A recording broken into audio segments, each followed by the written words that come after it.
우리가 이제 조금만 있으면 히브리서 11장을 들어가게 되어집니다. 히브리서 11장을 들어가게 되어지는 데 있어서 이 히브리서 10장 하반절에 있는 말씀은 왜 히브리서 11장을 이 히브리 교회 목회자가 기록하게 되어졌는가를 분명하게 알 수 있는 배경의 사전적인 사건이 되어집니다. 오늘 본문을 보면 전날에 너희가 빛을 받은 후에 고난의 큰 싸움을 견디어낸 것을 생각하라, 이렇게 시작을 하죠. 이 말은 히브리 교회 성도들은 지금 이 현재와는 다른 상태에 있음을 암시를 하는 겁니다. 그것은 빛을 받기 이전과 이후의 상태, 그걸 오늘 본문에서 그렇게 내가 빛을 받은 후에라고 하는 말은 이들이 빛을 받기 이전의 상태에 있었던 과거의 옛 상태를 암시하는 거죠. 우리가 지난주에 나누었던 26절에도 보면 진리를 아는 지식을 받은 후에라고 하는 말이 표현되어지죠. 이것은 진리를 아는 빛을 받기 전과 후의 상태를 지금 히브리 이 교회 목회자가 대조를 하는 겁니다. 그래서 히브리 교회 성도들이 고난의 큰 싸움을 견디어낼 수 있었던 그 저력은 어디 있었냐면 그들이 진리의 빛을 경험했기 때문이다. 지난주로 말하면 그들이 진리의 지식을 받은 이 구속의 생명의 은총을 받은 그 이유라고 하는 것을 말합니다. 요한복음 1장을 보게 되어지면 이 빛을 생명이라 부르고 참빛 세상에 와서 각 사람에게 비추는 빛이 있었고 이 빛은 사람들의 생명이라 그랬어요. 빛은 생명의 토대이고 동시에 빛은 보게 합니다. 그래서 성도는 진리를 아는 지식, 그리고 빛을 받은 성도는 반드시 구별을 할 수 있는 영적인 능력, 자각 능력이 생기죠. 그래서 빛과 어두움을 분별할 수 있게 되어지고 동시에 빛을 받았기 때문에 성도의 존재가 빛이 됩니다. 그리고 빛의 역할로 서게 되어지는 것이죠. 이것이 매우 우리에게 영적으로 성도의 존재, 그리고 성도가 이 땅을 걸어가는 역할이 무엇인가라고 하는 것을 분명히 우리에게 보여줍니다. 이것을 우리가 다르게 얘기하면 존재와 존재의 일치라, 이렇게 말합니다. 우리가 산상수훈을 넘어올 때 너희는 세상의 빛이다, 소금이다, 이렇게 말씀을 나누었습니다. 이것은 행위를 말하기 이전에 그리스도 안에서 변화된 성도의 새로운 존재, 그리고 신분을 말하는 것입니다. 왜 성도가 소금과 빛의 삶을 가지냐, 이렇게 물어본다면 존재가 빛이 되었고 존재가 소금이 되었기 때문에 그렇습니다. 그래서 행위를 통해서 빛과 소금으로 나아가는 것이 아니라 존재됨이 확장되어지는 거죠. 그래서 빛과 소금의 삶이라고 하는 것은 다른 말로 하면 자기 존재의 객관적인 증명이에요. 왜냐하면 세상의 모든 이 하나님이 창조하신 세계의 피조물의 본성은 반드시 자신의 존재, 다른 말로 하면 정체됨을 나타내기 때문입니다. 그러니까 아무리 가리려고 해도 한 가족이나 관계 안에서의 시간이 주는 그 필터링은 뭐냐면 아무리 가리려고 해도 가려지지가 않아요. 무엇이 나의 존재와 정체라고 하는 것이. 그래서 이 땅에 있는 모든 피조 세계는 반드시 자신의 존재됨을 나타나게 되어져 있고 그 존재됨을 통해서 자신이 어떤 정체인가를 밝히게 돼 있어요. 이것을 우리가 마태복음 7장 21절에 주님이 나무와 열매의 관계를 통해서 말씀을 했고, 그러면서 이렇게 얘기하죠. 이러므로 열매로 그들을 알리라, 이렇게 말씀했습니다. 그러니까 나무와 열매의 관계는 존재됨과 존재의 일치를 말하는 거예요. 예배소서로 말하면 믿는 것과 아는 것이 하나가 되는 것, 이것을 우리가 존재의 일치라고 얘기합니다. 물론 우리가 지금 이 말하는 것이 결코 쉽지 않아요. 지난주에 우리가 나누었듯이 마태복음 16장 중반에 베드로가 신앙 고백을 했잖아요. 많은 사람들이 우리가 어떻게 얘기를 하냐면 베드로가 신앙 고백을 했지만 고백과 고백적 삶이 뒤따라오지 못하는 것에 대해서 고백은 했으나 말은 하나 그 말에 걸맞는 고백적 삶이 뒤따라오지 못하는 그 사유와 간격을 얘기를 합니다. 그래서 그러나 우리가 오늘 이 내용으로 말하면 이것 또한 존재의 일치라고 우리가 설명을 할 수가 있어요.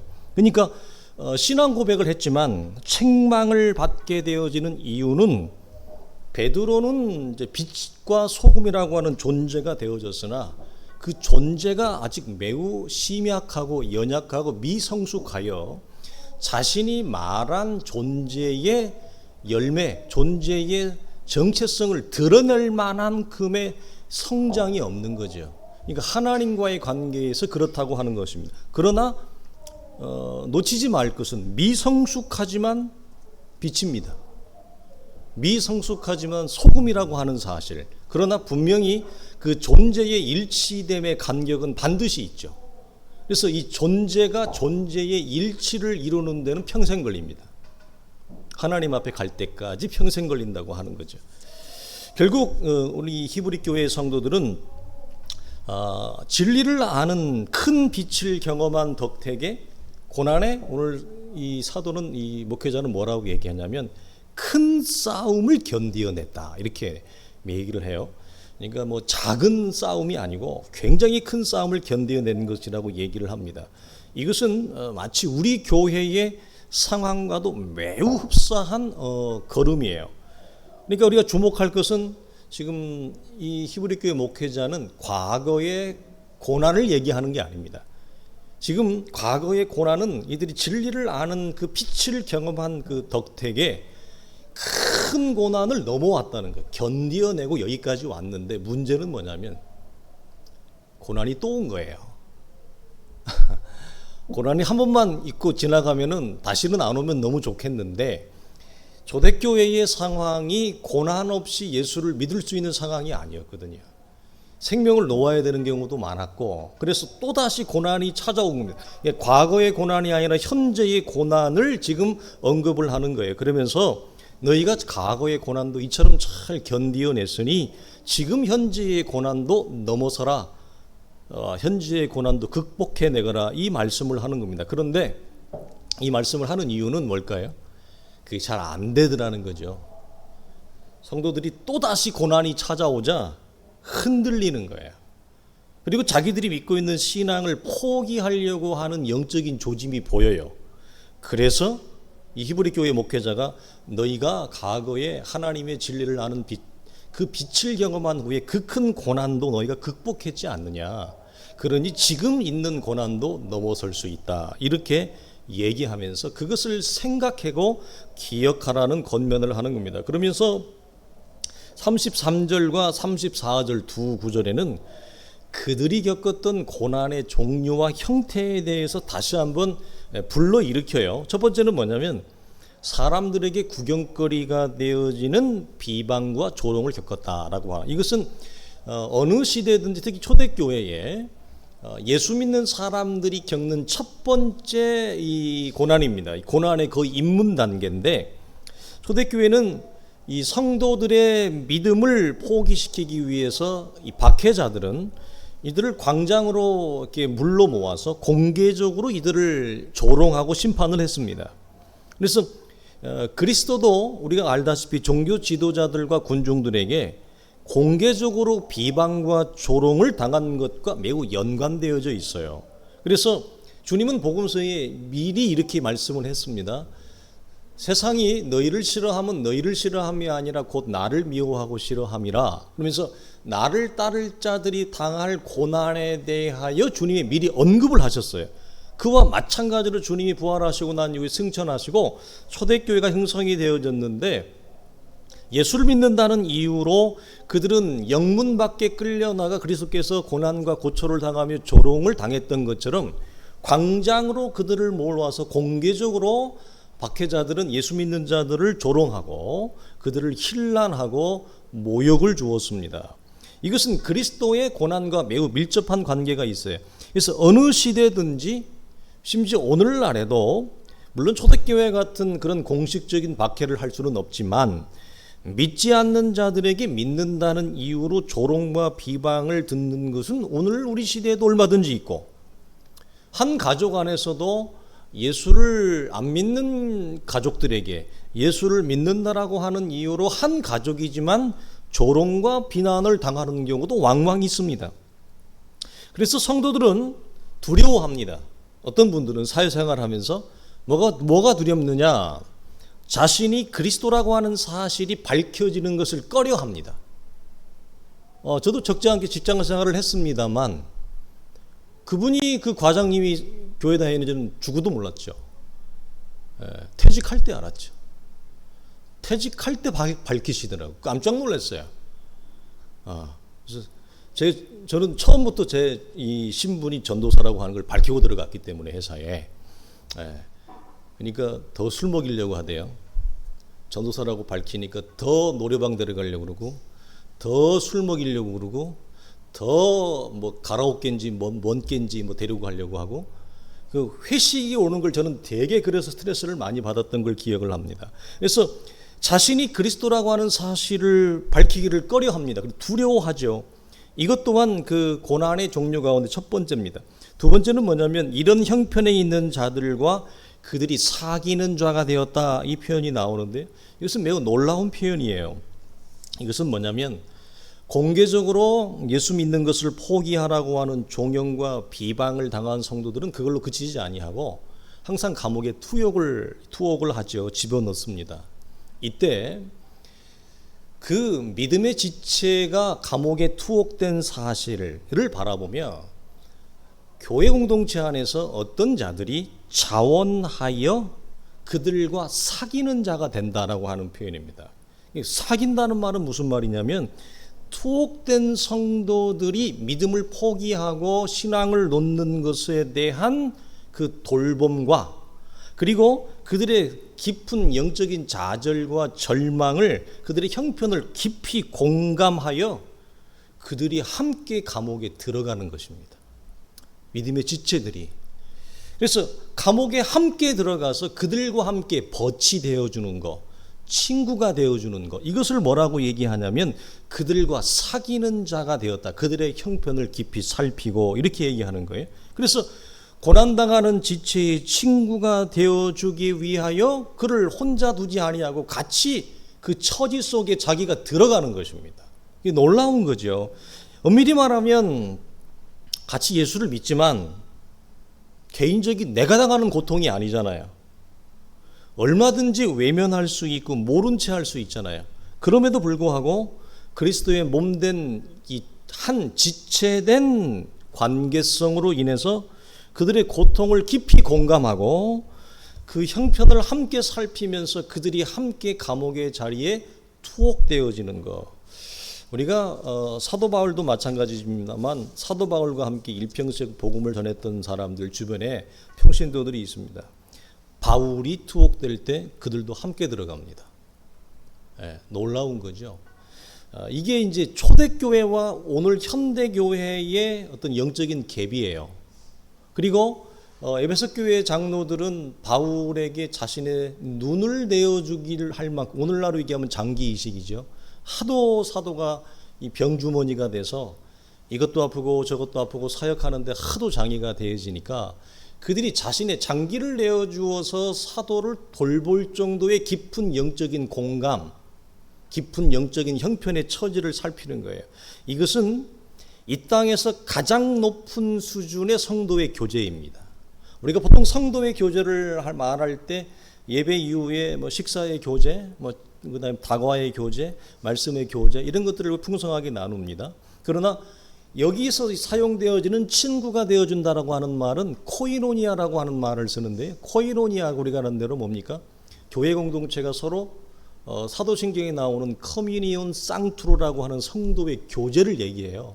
그러니까 성도의 교제, 코이노니아의 가장 높은 수준의 상태를 그 지체가 당한 형편을 외면하지 아니하고 그 형편 속에 자기가 들어가는 것입니다. 놀랍죠. 가장 높은 수준의 성도의 교제라 우리가 이렇게 얘기할 수 있어요. 히브리서 4장 15절에 우리가 이런 말씀을 나눴던 걸 기억할 겁니다.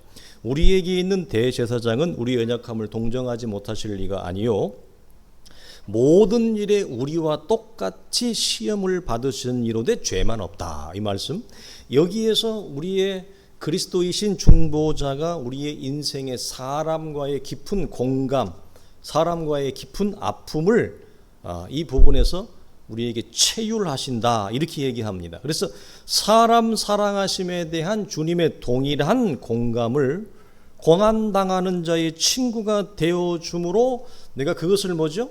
그대로 내 삶에서 성취하는 거예요.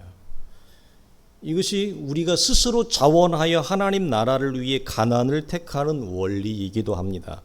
그러니까 이 원리는 얼마든지 내가 외면할 수 있잖아요. 나 사는 것도 힘든데 얼마든지 외면하고 넓은 길을 택할 수도 있고 안락하고 편안함이 보장된 것을 내가 택할 수 있어요. 그런데 그럼에도 불구하고 주의 나라와 공동체를 위해서 내 개인적인 길을 좁은 길을 포기하고 거친 길을 택하는 삶 이거예요. 가장 높은 수준입니다. 이것을 우리가 금방 앞부분에 나누었던 걸로 얘기하면 이것이 존재의 일치가 되어지는 삶이에요. 존재와 존재가 일치되는 삶. 네. 마지막으로 세 번째를 보면 사유재산을 몰수하는 일. 박해하시는 이분들은 어떻게든지 이 믿음을 포기시키기 위해서 그들이 썼던 마지막은 뭐냐면 물론 이제 생명을 빼앗기도 하겠습니다만 네로 황제 시대에는 엄청난 순교자가 많았죠. 그 수를 셀 수가 없을 정도로 많았습니다. 그러나 그 마지막 육체의 생명을 빼앗기 이전에 사람들이 어느 시대에나 제일 어려운 건 뭐예요? 재산이죠. 개인의 재산을 몰수하였습니다. 이것은 그들을 낙담시키고 그들의 믿음을 돌이키기 위한 거였는데 그러나 이 일로 도리어 낙담한 것은 초대교회 기록을 보면 재산을 몰수당한 성도들이 낙담을 한 게 아니라 그들을 가해하고 박해한 박해자들이 도리어 낙담했다는 기록이 많죠. 그 이유는 뭐냐면 그들이 오늘 본문에도 나옵니다만 이 일을 기꺼이 감내했기 때문에 그렇습니다. 자신의 집과 재산을 몰수를 당하는 일에 대하여 기꺼이 이것을 감내했다. 그것도 감내하는 것으로 그치는 것이 아니라 기쁨으로 감내했다. 이 표현을 써요. 그러니까 이건 있을 수가 없는 일이죠. 정상적인 사람이라면 상식을 갖춘 사람이라면 누가 재산을 몰수하고 집을 몰수하는데 그걸 견딘다 그 정도만 해도 할렐루야 할 텐데 그걸 기쁨으로 감내를 어떻게 할 수 있습니까? 그래서 이들이 자기들이 박해를 하면서도 자기들이 몰수를 하면서도 자기들이 놀라는 거예요. 자기들이 당황하는 거예요. 그래서 이 차원에서 지난주 나누었듯이 베드로가 얘기한 대로 세상이 감당하지 못할 영적인 저력을 갖추고 있는 그리스도인에 대하여 언급을 한 것이죠. 이것이 현대교회와 초대교회 사이에서 우리가 감히 흉내낼 수 없는 초대교회의 특징이었어요. 고난을 겪는 것만 해도 얼마나 여러분 힘듭니까? 힘든다는 말로 표현이 안 되잖아요. 고난을 겪으면서도 동시에 기쁨을 잃어버리지 않았다고 하는 사실, 이것이 어쩌면 왜 이 시대에 우리가 예수를 믿지만 능력이 없느냐라고 할 때 이 세 가지 유형의 그들이 이 당한 고난에 대해서 우리는 철저히 우리는 여러분 무능력합니다. 사실은 고난에 대하여 되게 무능력합니다. 많은 사람들이 이 삶의 기반이 흔들리거나 삶의 기초가 흔들리는 것에 대해서만 해도 굉장한 불안 증세를 가지고 있습니다. 그러나 이것은 그냥 기초가 흔들리는 것이 아니라 자신의 삶과 자신의 모든 기반을 송두리째 앗아가는 사건이거든요. 이런 고난을 겪으면서 과연 기쁨을 잃어버리지 아니할 수 있을까? 이것은 우리 현대교회의 성도들은 이 부분에 대하여 우리는 심각한 도전을 받습니다. 로마서 5장에 바울은 그래서 이렇게 얘기하잖아요. 다만 이뿐 아니라 우리가 환난 중에도 즐거워한다. 여기도 또 즐거워한다는 표현이 나오죠. 왜냐하면 환난은 인내를, 인내는 연단을, 연단은 소망을 이루는 줄 안다. 로마서 8장에서는 이렇게 얘기합니다. 생각하건대 현재의 고난은 우리 장차 우리에게 나타날 영광과 좋게 비교할 수 없다, 이 표현을 해요. 여기서 말하는 장차 나타날 영광의 소망은 뭐냐? 우리에게 덧입혀질 하나님의 나라의 영원한 기업의 영광, 그 영적인 유산을 말하는 겁니다. 그러니까 고난을 겪을 때 고난을 겪은 자와 겪지 않는 자의 분명한 차이는 어디에서 드러나느냐? 하나님의 나라에 대한 소망이 없습니다. 고난을 겪은 자들은 이 세상에 별로 미련을 많이 두지 않습니다. 하나님의 나라에 대한 관심과 소망이 더 많을 수밖에 없어요. 실제로 그래요. 그래서 어느 시대든지 교회 역사 시대에 하나님의 나라에 대한 소망, 종말에 대한 소망이 충만하게 일어났던 시대는 어떤 시대느냐? 전부 전쟁과 기근과 아픔과 재난이 동반되어졌던 시대에 종말론이 발전합니다. 평화로운 시대, 경제적으로 풍성한 시대에는 특징이 뭔지 아세요? 교인들의 숫자가 철저히 줄어듭니다. 지금 한국에서 다 그렇잖아요. 경제적 수치가 이렇게 올라가잖아요. 먹고 사는 게 좋아지잖아요. 그러면 교회와 교회의 숫자는 사라집니다. 그리고 타락합니다. 근데 이상하게 기독교는 고난이 오면 역으로 나타나요. 그래서 고난과 고난을 겪지 않은 자의 분명한 차이를 무엇으로 얘기하느냐면 소망이 없어요. 그 소망이 뭘 얘기하겠어요?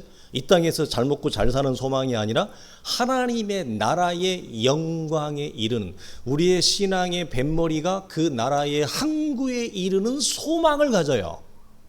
이게 여러분 부인할 수 없는 특징입니다. 자, 그래서 오늘 본문을 보면 재산을 몰수당한 지체의 이 고난에 동참하고자 이들은 또 어떻게 했냐면, 아까 친구가 되어준다 그랬잖아요. 자기가 같이 들어가는 거예요. 근데 여기는 또 어떻게 하냐면, 어떤 한 믿음의 지체가 예수 믿는다는 이유로 박해를 당하고 감옥에 투옥되어지고 이 집을 몰수당하고 재산을 몰수당하면 교회 안에 있는 다른 지체들이 기꺼이 자신의 재산을 내어놔요. 몰수당한 그 지체가 살아가도록 자신의 재산을 기꺼이 희생하여 나눕니다. 이 놀라운 거예요. 그러니까 이 정신이 서구 기독교에는 있어요. 한국은 아주 특별한 케이스 외에는 없어요. 그래서 여기에서 나오는 게 뭐라고요? 기부예요, 기부. 우리는 기부라고 하는 문화가 별로 없어요. 뭐 크리스마스 때나 돼야 뭐 딸랑딸랑 구세군이나 한번 등장해야 이렇게 하는 거지. 우리는, 왜냐하면 우리는 기독교 국가가 아니고 기독교의 역사가 매우 그 짧기 때문에, 여러분, 이런 자기 자신의 재산을 희생하여 다른 이들에게 나눔을 통한 이 아름다운 이 형제애의 인류애죠. 휴머니즘으로 얘기하면 이런 정신은 기독교 역사가 오래돼야 돼요. 이게 잘 안 나타나요. 굉장히 신앙이 여러분 높은 내용이라고 하는 거예요. 그래서 기꺼이 고난당하는 자들의 친구가 되어주고 그들을 돌봐주었다.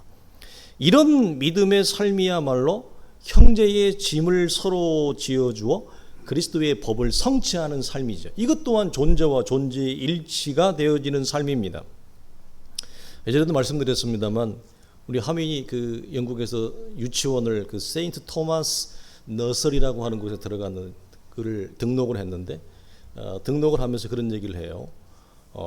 도네이션이 어느 정도 쌓이면 이 아이가 이제 들어와서 그 혜택을 받을 수 있다. 그러면서 좀 기다리라 그러는 게 무슨 말이냐? 우리는 돈을 내지만 걔네는 돈을 안 내니까. 근데 뭐냐면 이게 도네이션이라고 하는 기부의 문화와 정신이 워낙 강해가지고 모든 사회 전반에 이 도네이션이 다 있어요. 없는 영역이 별로 없어요. 그래서 이 우리식으로 얘기하면 어린이집 들어가서 혜택을 받는 것도 외국인 신분으로, 그걸 영국 시민이 아니니까 유학생 신분으로 혜택을 받기 위해서는 이 아이에 대해서 경제적인 것이 이 체리티라고 하는데, 이 체리티가 쌓여져야 된다는 거예요. 그게 처음에 저는 이해가 안 됐죠. 한국적인 마인드는 이해가 안 되잖아요. 그 뭐 방법이 없죠. 기다리라고 하니까. 그래서 뭐 제가 얼마나 기다렸는지 기억은 안 납니다만 어쨌든 그렇게 오래 기다리지는 않은 것 같아요. 근데 연락이 왔어요. 전화로. 오시라고. 왜 그러냐니까 이 아이가 이 아이를 위한 체리티가 다 이렇게 모금이 되어져서 기부가 다 돼서 이 혜택을 받을 수 있게 해서 이 아이가 얼마든지 그 어린이집에 와서 이게 생활을 할 수 있게 되어졌다. 이 참 저는 좀 납득이 좀 처음에 좀 안 갔어요. 그러니까 그런 이 사회 전반의 사회적인 약자나 이런 것에 대한 배려나 형편을 살피는 이런 놀라운 정신은 성경적인 정신이 아니고 기독교적인 정신, 즉 소자의 정신이죠. 이 정신이 아니고는 여러분 이게 꽃피울 수가 없는 거예요.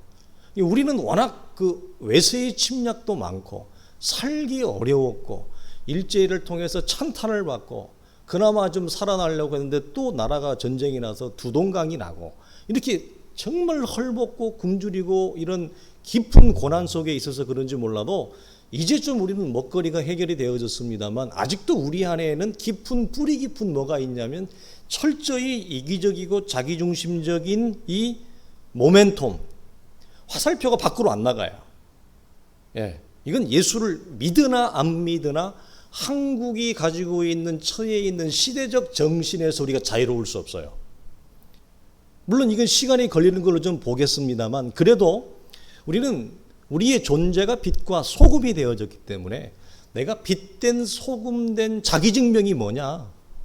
오늘 이 고난당하는 자의 친구가 되어주는 삶, 벗이 되어주는 삶, 이것이 내가 빛과 소금이 된 존재의 자기증명이라고 할 것입니다. 그래서 이런 배경 때문에 히브리서 이 교회의 목회자는 너희는 고난의 큰 싸움을 참 잘 견디어냈다라고 하는 겁니다. 칭찬받을 만하죠. 과거에 이들이 이랬다는 겁니다. 처음에 이 교회가 시작될 때 이 교회 이름이 뭔지 몰라요.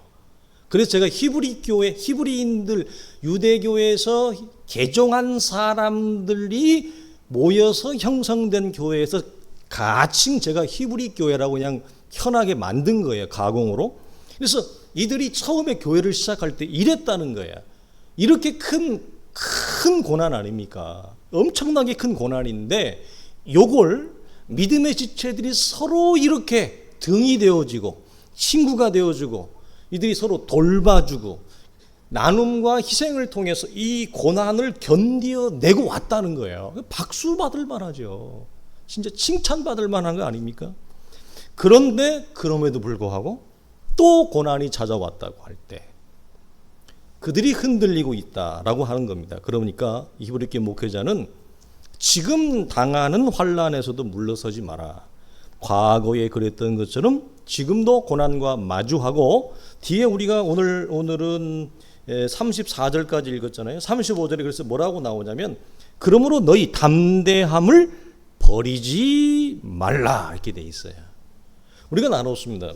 이 히브리서 앞에 8장 9장을 넘어올 때 영적인 이 담대함, 영어 성경에는 confidence라고 나와 있는데 이 spiritual confidence는 어디에서 주어지냐면 하나님의 보좌 앞에 나아가는 자들만이 이 영적인 담대함을 여러분 부산물로 받습니다. 이 담대함은 여러분 내가 만드는 게 아니야. 하나님과의 관계, 하나님과의 보좌가 깊어지는 사람들은 세상적으로 볼 때 뭐 가진 것도 없고 아무것도 없고 뭐 자랑할 것도 없는데 객관적으로 보면 별로 자랑할 것도 없는데 그 사람 안에 있는 충만함과 담대함은 대단해요. 왜? 그 세상이 주는 게 아니고 하나님의 거룩한 보좌 앞에 들어갔다 나갔다. 즉 관계의 친밀함이 있는 자들만이 주어지는 빼앗을 수 없는 힘이거든요. 이건. 그래서 여러분 예수 잘 믿는 사람들의 공통적 특징은 평안하기도 하지만 그 고요한 샬롬 속에서 그들이 가지고 있는 건 뭐죠? 흔들리지 아니하는 담대함입니다. 배짱이 있죠. 뭐 세상 그렇게 뭐 두려워하지도 않고 세상 그 뭐 무서워하지도 않습니다. 뭐 살아봤더니 이게 아니라 살아봤더니 별거 아니어서 그게 아니라 우리는 하나님으로 인해서 이 담대함을 가지고 있는 거죠. 이 사실을 우리가 보게 되어 그래서 담대함을 버리지 말라.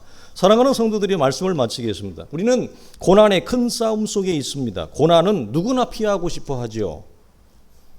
그렇지만 안타깝게도 고난 없는 삶은 없습니다. 어떤 형편이든지 고난이 있어요. 그렇다면 고난을 껴안고 온몸으로 고난을 맞이하는 삶이 어쩌면 더 영적으로 현명하고 지혜로운 삶이 될 수도 있습니다.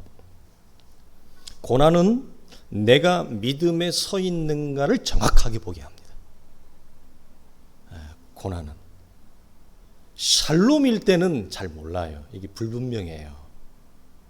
그러나 고난이 오면, 그리고 고난 속에 들어가면 고난은 내가 정확하게 믿음에 서 있는가를 정확하게 알려줍니다.